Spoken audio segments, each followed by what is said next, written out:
शिव कृपा किसको करे? शंकर की करुणा किसको कहते हैं? शंकर की उदारता किसको कहते हैं? शिव स्तुति किसको कहते हैं?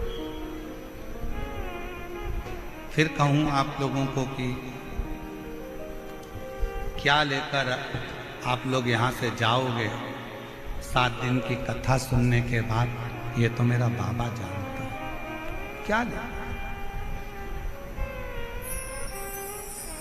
क्या ले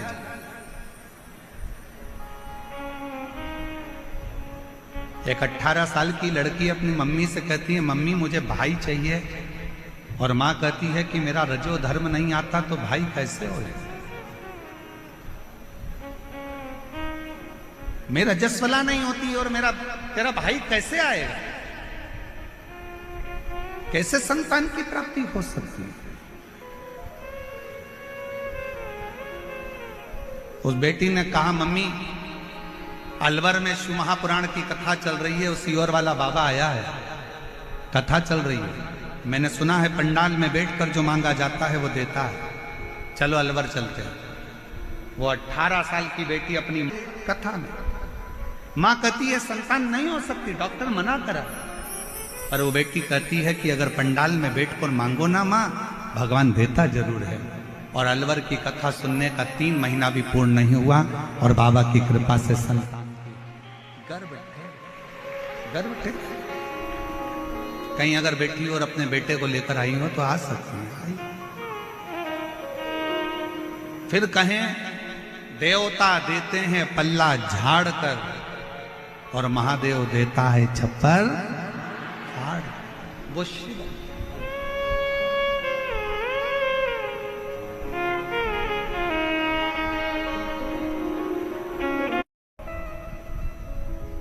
भगवान शंकर का संवाद करना। देवराज को विश्वास नहीं था, शरीर में कष्ट है। पंडित जी बार बार चिल्ला रहे हैं हर हर। बाहर निकल गए देवराज ब्राह्मण मंदिर के बाहर, एक बेलपत्री के वृक्ष के नीचे जाके बैठ गए।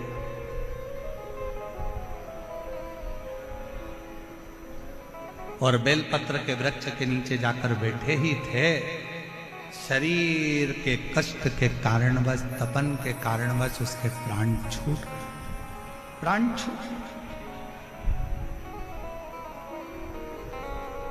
मर गए।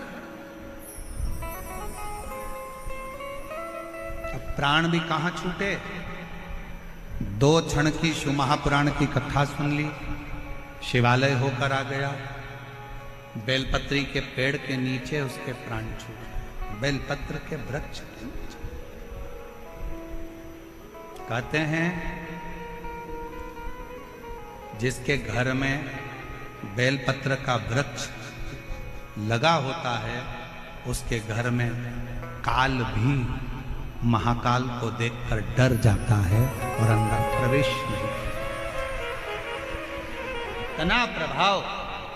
और फिर कहेंगे अगर आपके घर में बेलपत्र का वृक्ष नहीं है तो एक नियम बनाओ कि रोज शिव के मंदिर में जब लोटा भर के जल चढ़ाओ तो उस जल को थोड़ा सा झेल कर लेकर आया करो। उस जल को थोड़ा सा लेकर आया करो और अपने दरवाजे पर उस जल का सींचन करा करो। घर के प्रत्येक व्यक्ति को थोड़ा थोड़ा जल आचमन करने के लिए दिया करो। आचमन